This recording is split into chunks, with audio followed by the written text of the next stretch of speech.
سلام طعنا يهابلنا بيتسب حبار بانا ازي حباري بانايو اب حبار بانا نتقراي زملكاتو حدشتن وانا ونحبريتاتكم دما هاغراون اهغراون زيناتات كدساسيوم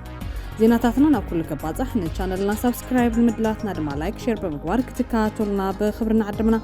نبقى عندنا طبطات زينا زعلت كنسقال من محدار تقراي 11 ابالات زحزه حدش وتدراوي كوماند طايشوم ኣብ ጽምዶ ክልተ ፖለቲካውን ወታደራውን መራሕቲ ናብ መሪሕነት ዝወከለ ምምሕዳር ትግራይ ነቲ ብብልጽግና ዝተወጀ ኩናት ዝመርሕን ውሳነ ህዝብን ሓሙሽተ ኣዘዝቲ TDF ዝርከቦም ወታደራዊ ኮማንደር ጣይሾም እዚ ከም ዘሎ ኮይኑ ሰራዊት ናጽነት ኦሮሞ ነቲ ብመንግስቲ ዝተነዝሐ ናይ ድርድር ወረ ዝምልከት ምላሽ ይብሉ ኣሎ ብልጽግና ብዝቐረባ ሰሙናት ጥራሕ ክሳብ ኮሎኔል ማዕረግ ዝርከብዎም ልዕሊ 25 ኣዘዝቲ ሰራዊት ተቐቲሎም ናይቶም ክሳብ ኮሎኔል ማዕረግ ዝርከቦም ኣዘዝቲ ሰራዊት ትማሊ ብሕቡክ ቀብሮም ከም ዝዋዕለ ካብቲ ቦታ ዝበፅሐና ሓበሬታ መላኺቶም ብኻልእ ወገን ካብ ኢትዮጵያ ተወጊሶም መጥቃዕቲ ዝፍጽሙ ዘለዉ ዕጡቓት RSF ሱዳን 265 ኣባላቶም ናብ ሰራዊት ሱዳን ከም ዝተጸንበሩ ተገሊጹ ኣሎ ብሕቡ ናብ ከተማ ኣዲስ ኣበባ ብዛዕባ ዝኣተወ ኣዛዚ ሰራዊት እውን ሓበሬታ በፂሕና ኣሎ ከነካፍለኩም ኢና ምስ ሓባር ባና ጽንሖም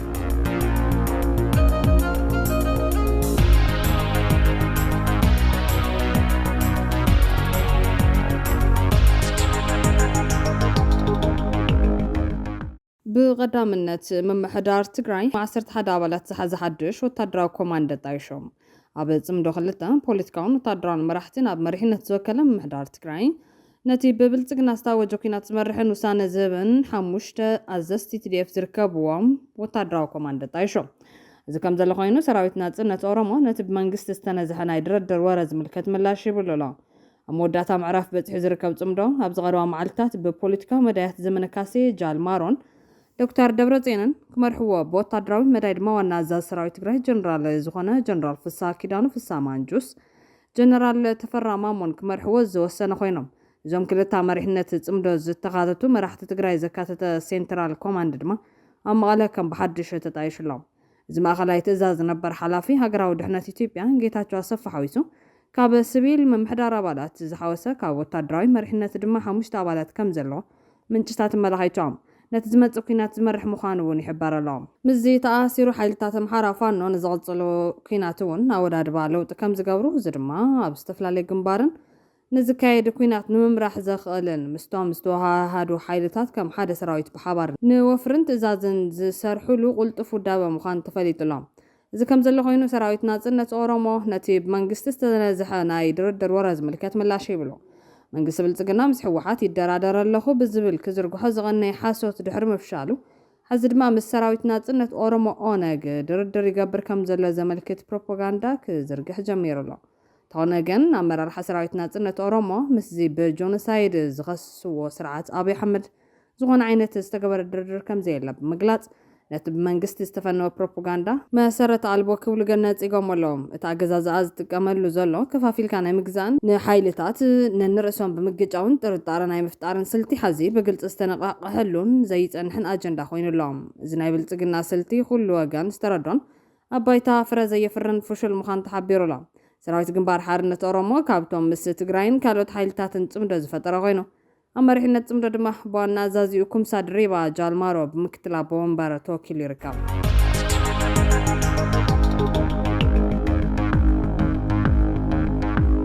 ብኻልእ ወገን ብልጽግና ኣብ ዝቐረባ ሰሙናት ጥራሕ ክሳብ ኮሎኔል ማዕረግ ዝርከብዎም ልዕሊ 25 ኣዘዝ ሰራዊት ተቐቲሎም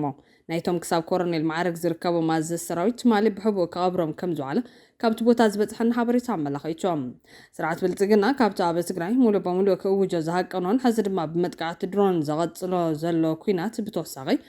ኣብ ብዙሕ ዝበሉ ክልላት እቲ ሃገር እውን ብውግእ ተወጢሩ ማልያ ዘይብሎም ኣዘዝቲ ሰራዊት እናሳነ ይርከብ ኣብ ድሕረ ገጽ ጀስት ሴኩሪቲ ዝሰፈረ ሰፊሕ ሓተታ ከም ዘመላኽቶ እውን ኣብ ኢትዮጵያ ትግራይ ንክልተ ዓመታት ዝኣክል ዝተኻየደ ደማዊ ውግእ ዘብቅዐ ውዕል ሰላም ፕሪቶርያ ኣብ ዝዋን ክጽገነሉ ወይ ድማ ከተማምን ኣብ ዘይኽእለሉ ደረጃ ከም ዝበፅሐ ይዘረድም ብልጽግና ድሕረቲ ኣብ ትግራይ ዘካየዱ ደማዊ ኩናት ብስምዕ ፕሪቶርያ መብቅዑ ኣብ ክልል ኣምሓራ ኣብ ዝበልዑ ኩናት ካብ እግረኛ ብተወሳኺ ብዓሰርታት ዝቑጸሩ ኣዘዝቲ ሰራዊቱ ዝስን ዘሎ ኮይኑ ብፍላይ ድማ ብዝሓለፈ 3 ኣዋርሕ ቁልፊ ዝበሃሉ ኣዘዝቲ ሰራዊቱ بمدقعتي فانو تقاتلهم ميام تمالي كاب معراب غوندر زبطحنا حبريتا كم زملاخته دما بسنكت مس فانو زكايدو زلو قستقتلو ناب 28 زبطحو ازستي سرايت ኣብ ምዕራብ ጎንደርን ዞን ከተማ ገንዳውሃ ቀበሌ ኩመር ኣውላላ ኣብ ቤተ ክርስቲያን ኣዞ በርኪዳና ምህረት ብዘይካ ወታደራዊ ስነ-ስርዓት ብኤክስካቫተር ተጻዒኖም ከም ዝተቐበሩ ኣብቲ ቦታ ዝነበሩ መሰኻኽሪ ዓይኒ ሓቢሮም።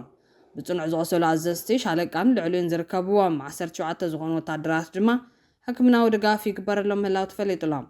ኣብይ ኣሕመድ ኣብ ነብሲ ወከፍ 3 ወርሒ ኣሰልጢኑ ናብ ኩናት ብዝዳጉኖም ኣማይ ተሸሓት ኣብ ልዕሊ ንጹሃን ብዝፍጽሞ ዘሎ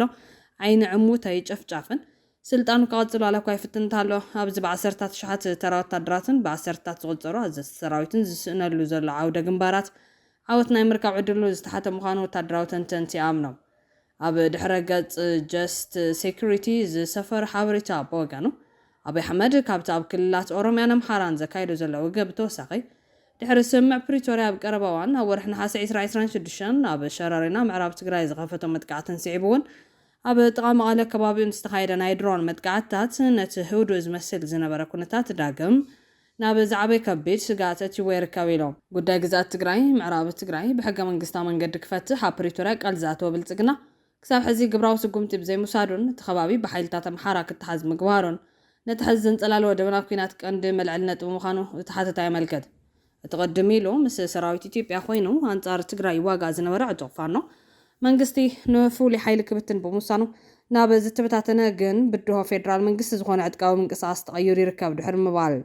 ሰራዊት ናጽነት ኦሮሞ ኦላ እውን ብምኽንያት ዘይተፈትሑ ናይ ፖለቲካን መሬትን ሕቶታት ተቃውሞ ኣጠናኺሩ ይቐጽል ኣሎ ይብል። ሰራዊት ኢትዮጵያ ኣብ ብዙሕ ግንባራት ብምውፋሩ ንመጥቃዕቱ ኣጸጋሚ ኮይንዎ ከም ዝርከብ ዝገልጽ ተሓተታም ብድሮናት ቱርክን ዩናይትድ ዓረብ ኤማራትን ዝግበር መጥቃዕቲ ድማ ዝያዳ ኣብ ልዕሊ ንጹሓትን መሳለጥያ ትካላት ሲቪል ማሕበረሰብን ይውዕል ከም ዘሎ ይገልጽ። እቲ ካልእ ብልጽግና ኣብዚ እዋን ዝገጠሙ ጸገም ዞባዊ ከበባ ምዃኑ ብምሕባር ጥምረት ኤርትራ፣ ሱዳን፣ ግብፂ፣ ትግራይን ካልኦት ዕጡቓት ኢትዮጵያን መሰረታዊ ስጋት ስልጣን 4 ኪሎ ምዃኑ ይእምት።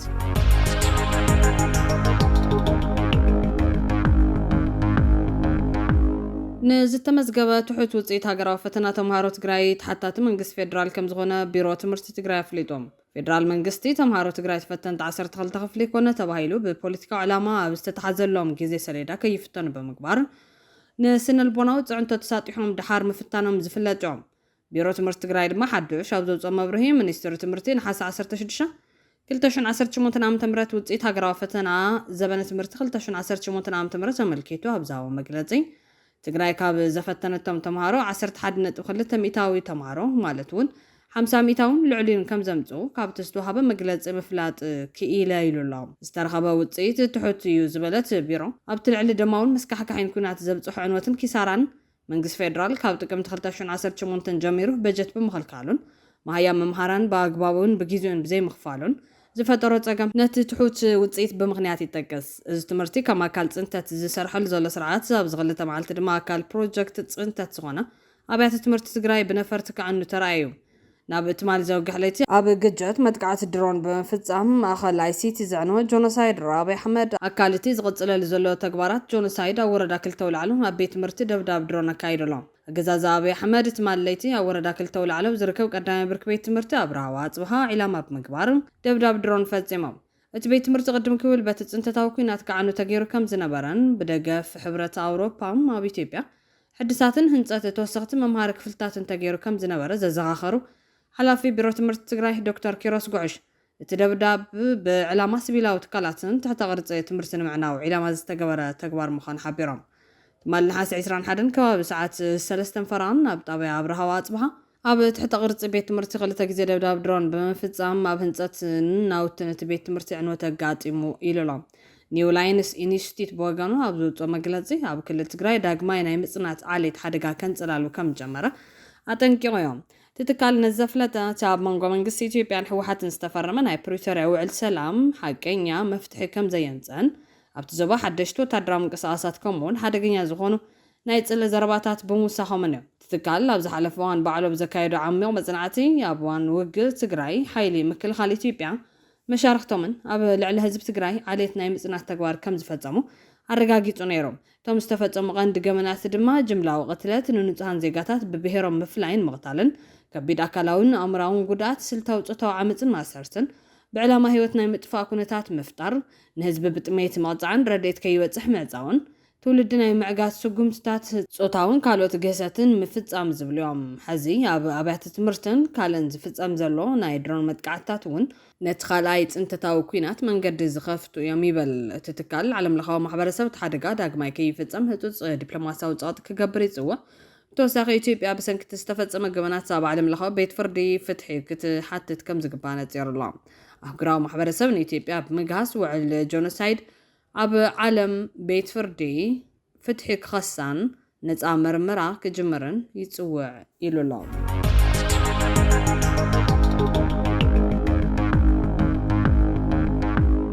بخالي وغان سودان كاب ኢትዮጵያ ተበጊሶም መጥቃዕቲ ዝፍጽሙ ዘለዉ ዕጡቃት RSF ሱዳን 265 ኣባላቶም ናብ ሰራዊት ሱዳን ከም ዝተጸንበሩ ተገሊጾም ብሕቡን ኣብ ከተማ አዲስ አበባ ብዛዕባ ዛቱ ኣዛዝ ሰራዊቱን ሓበሬታ በጽሕና ኣሎ ሰራዊት ሱዳን ካብ ባህር ዳር ዝተበገሰትን ኣብ ጥቓ ደቡብ ኢትዮጵያ ንዝወደቐትን ስትራቴጂካዊት ሰብ ኣልቦ ነፋሪት ድሮን ዕላዊ ኣብ ዝገበረሉዋን ብበዝሒ እቶም ብብልጽግና ዝሕገዙ ዕጡቃት RSF ኢዶም ይህቡለዎም 265 ተጋደልቲ ሓይልታት ቅልጡፍ ደገፍ ነቲ ጉጅለ ራሕሪሖም ናብ መሳርዕ ሰራዊት ሱዳን ዳግማይ ከም ዝተጸንበሩ ምንቅስቓስ ፍትሕን ማዕርነትን ሓቢሮም ድሕሪ ስምዕ ሰላም ጁባ 2020 ጉጅለ ዕጥቃዊ ምንቅስቓስ ምስ ሰራዊት ሱዳን ብሓባር ንምስራሕ ከም ዝተዋሃደ ነቲ ፍጻመ ኣረጋጊጾም ብሚኒስተር ፋይናንስ ሱዳን ጅብሪል ኢብራሂም ዝምራሕ ምንቅስቓስ ፍትሕን ማዕርነትን እቲ ጉጅለ ብኮማንደር በሽር ኣባካር ዓብደል ሰላም ዝምራሕ 15 መኳንናት ልዕሊ 250 ተራ ወታደራትን ዘጠቓለለ ምዃኑ ገሊጾም ኣፈኛ ምንቅስቓስ ፍትሕን ማዕርነትን መሐመድ ዘካርያ ኣብ ዘውፅኦ መግለጺ እቲ ጉጅለ ቀድሚ ናብ ሓይልታት ቅልጡፍ ደገፍ ምጽንባሩ ኣብ ናሓሰ 2023 ብዛዕባ እቲ ግጭት ብዝምልከት ብዝተፈጠረ ዘይምርድዳእ ዝተፈለየ ጉጅለ ዝመስረተ ፖለቲካዊ ጸሓፊ ናይቲ ምንቅስቓስ ነበር ሱሌማን ሳዳል ዝምራሕ ውድብ ተፈንጭሉ ምንባሩ ገሊጾም ዘካርያ ቶም ኢዶም ዝሃቡ ተጋደልቲ ኣብ ጎኒ ሰራዊት ሱዳን ኮይኖም ዝዋግኡ ኪዳን ፈረምቲ ሰላም ዳርፎር ሓበራዊ ሓይልን ክድግፉ ከም ዘውሰን ሓቢሮም እቲ ምንቅስቓስ ነቶም ተጋደልቲ ናብ ንጡፍ መሳርዑ ንምውሃድ ምምሕዳራዊ ኣሰራርሓታት ይዛዝም ከም ዘለዎ ነፍለጡሎም ቅድሚ ሕዚ ሓያሎ ፍሉጣት ኣዘዝቲ ካብ ሓይልታት ቅልጡፍ ደገፍ ወፂኦም ናብ ወታደራዊ ሓይሊ ሱዳን ከም ዝተጸንበሩ ሓበሬታ ይገንዘብ ኣብ ሱዳን ካብ ሓይልታት ህጹጽ ደገፍ ዝተፈለየ ሓድሽ ጉጅለ ናብ ሰራዊት ሱዳን ኢዱ ከም ዝሃበ ኣብ ዝኽልተ ሰሙን ታውጁ ነይሮም እቲ ጉጅለ ስታት 50 ዝኾነ ናይ ውግእ ተሽከርከርቲ ሒዙ ከም ዝኾነ ተሓቢሮም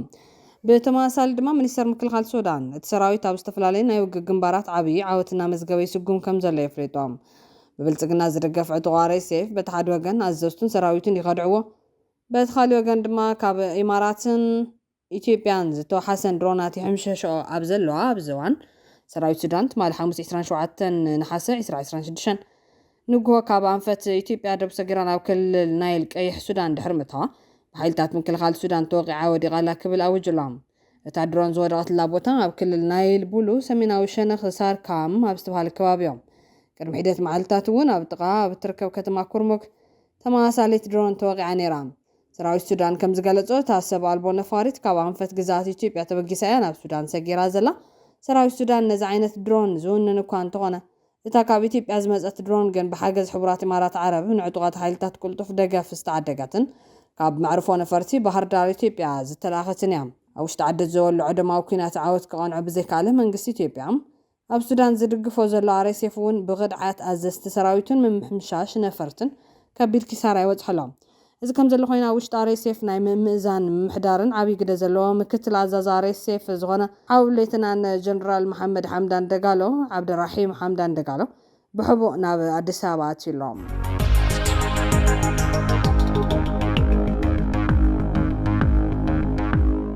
ኤርትራ ዘግለላ ኢትዮጵያን ጎረባብት ሃገራትን ብዛዕባ ውሕስነት ባሕሪ ኣኼባ ካይደን ብዛዕባ ቀይሕ ባሕሪ ኢትዮጵያ ጅቡቲ ሶማልያን የመንን ጥራሕ ኣብ ናይሮቢ ኣኼባ ካይደን ትናውስኸ ዝመጽእ ዘሎ ናይ ቀይሕ ባሕርን ወሽመጥ ዓደንን ናይ ባሕሪ ስጋታት ንምግታእ ናይ ኢትዮጵያ ጅቡቲ ሶማልያን የመንን ናይ ጸጥታን ድሕነትን ስልጠናታት ኣብ ናይሮቢ ኣህጉራዊ ኣኼባ ካይዶም ናይ ሕቡራት መንግስታት ቤት ጽሕፈት እጽን ገበንን ምስ ሕብረት ኣውሮፓ ዓለም ለኸ ፖሊስ ገበን ዓለም ለኸ ናይ ባሕሪ ትካልን በይነ መንግስታዊ ሓይሊ ምዕባልን ብምትሕባር ኣብ ዘዳለዎ ናይ ክልተ መዓልቲ መድረኽ እተን ሃገራት ኣብ ናይ ሓባር ሓበሬታ ምልዋጥን ውሕስነት ምሕላውን ዘተኮረ ስምዕ በፂሕና ኣለዋ እንተኾነ ግን ኤርትራ ኣብቲ ኣኼባ ዘይምክታታ ብተዓዘብትን ሰበስልጣንን ሕቶ ልዒሉ ኣሎ ኣብቲ ኣኼባ ናይ ኢትዮጵያ ማሪታይም ባለስልጣናት ካፒቴን ክፍሌ መስፍን ከም ዝገለጾም ናይ ወፃን ኣታውን ንግዳ ብጅቡቲ ተቢላ ተካይድ ኢትዮጵያ ናይ ባሕሪ ውሕስነት ናይ ኢኮኖሚ ህልውና መሰረቱ ይበል ኣብ ናይ ባሕሪ መስመር ዝፍጠር ምዝባዕ ናይ ትራንስፖርትን ኢንሹራንስን ዋጋ ብምውሳኽ ኣብ ነጋዶን ሕብረተሰብን ናይ መነባብሮ ፅዕንቶ ከም ዝፈጠር ኣብራህሪሆም ዝነውሐ ገማገም ባሕሪ ትሽፈን ኤርትራ ኣብዚ ኣኼባ ዘይተሳተፈት ኮይና ናይዚ ምክንያት ድማ ምስ ኢትዮጵያ ዝኣተወቶ ዲፕሎማስያዊ ወታደራውን ወጥሪ እዩ ይብሉ ተንተንቲ ኤርትራ ኣብ ውሕስነት ቅሕ ባሕሪ ብተደጋጋሚ ግዜ ምስ ግብፂ ዝመኸረት ኮይና ግብፂ ብወገና ኣብዚ ቅንያት ናብ ኢትዮጵያ ብቐጥታ ብዘነፀጠረ መልእኽቲ ብሓይሊ ባሕሪ ኣቢላ ንምርካብ ዝግበር ስጉምቲ ከም ዘይትፀወራ ነፂራ ኣላ። ሚኒስተር ጉዳያት ወፃኢ ግብፂ በደር ዓብድልዓጢ ካብ ዓለም ለኸ ሕጊ ወፃኢ ብሓይሊ ኣፍ ደገ ባሕሪ ንምርካብ ዝግበሩ ፃዕርታት ደው ክብሉ ከም ዘሎም ንኣማኻሪ ፕረዚደንት ኣሜሪካ ኣብ ጉዳያት ዓረብን ኣፍሪካን ተዛሪቦም እቲ ሚኒስተር ጉዳያት ወፃኢ ኣብ ቀርኒ ኣፍሪካ ናይ ዝርከባ ሃገራት ሓድነት ሉኣላውነትን ግዛታዊ ሓድነትን ክኽበር ከም ዘለዎ ገሊፆም ዓብድልዓጢ ወሲኹ ብሓይሊ ኣፍ ደገ ባሕሪ ንምርካብ ይግበር ንዝበሎ ፈተነ ተቃይሞሎም ንሰላም ድሕነትን ዞባ ኣብ ሓደጋ ዘውድቑ ናይ ሓደ ወገን ስጉምትታት ክውሰዱ ከም ዘይብሎም ተዛሪቦም ንስወሲኹ ንዓለም ለኸ ሕጊ ብምጥሓስ ብሓይሊ ኣፍ ደገ ባሕሪ ንምርካብ ካብ ዝግበር ዝኾነ ዓይነት ፈተነ ምዕቃብ ከም ዘድሊ ብዕቱብ ምልዓሉ መግለፂ ሚኒስትር ጉዳያት ወፃኢ ግብፂ ኣመልኪቶም መንግስቲ ቀዳማይ ሚኒስትር አብይ አሕመድ ምርኻብ ኣፍ ደገ ባሕሪ ንኢትዮጵያ ጉዳይ ህልውና ከም ዝኾነ ዝሓለፉ ኣስታት 3 ዓመታት ክገልጽ ጸኒሖም ካብ ቀዳማይ ሚኒስትር ብተወሳኺ እውን ዝተፈላለዩ ሰበስልጣንን ወታደራዊ ኣዘዝትን ኢትዮጵያ ምስ ታሪኽን ምስ ሕግን እናተኣሳሰሩት ሃገር ኣፍ ደገ ባሕሪ ዝሰኣነትሉ መንገዲ ክንቀፍን ንዑን ምላስ ብሓይሊ ከይተረፈ ክጥቀሙ ከም ዝኽእሉን ከፈራርሑ ጸኒሖም እዮም መንግስቲ ኤርትራ እዚ ናይ ኢትዮጵያ ምስ ቅሕ ባሕሪ ዝተተሓዘ ምንቅስቓስ ንሉኣላውነትን ግዛታዊ ሓድነትን ሃገር ዝጻረር ምትኹታኽ ከም ዝኾነ ገልጽ ጸኒሖም እዚ ድማ ኤርትራን ኢትዮጵያን ናብ ዝኸፈ ወታደራዊ ወጥሪ ኣትዋ ከም ዘለዋ ተንተንቲ ፀጥታ ዝገልጹ ዘለዉ ኮይኖም ብፍላይ ኢትዮጵያ ብኤርትራ ሱዳንን ግብፅን ወታደራዊ ከበባ ይግበረላ ከም ዘሎ እያ ትኸስስ ካልኦት ድማ ፃሕታራይ ባህሪ ስርዓት ብልፅግና ንሰላም እዞባ ጠንቂ ምዃኑ ይኣምን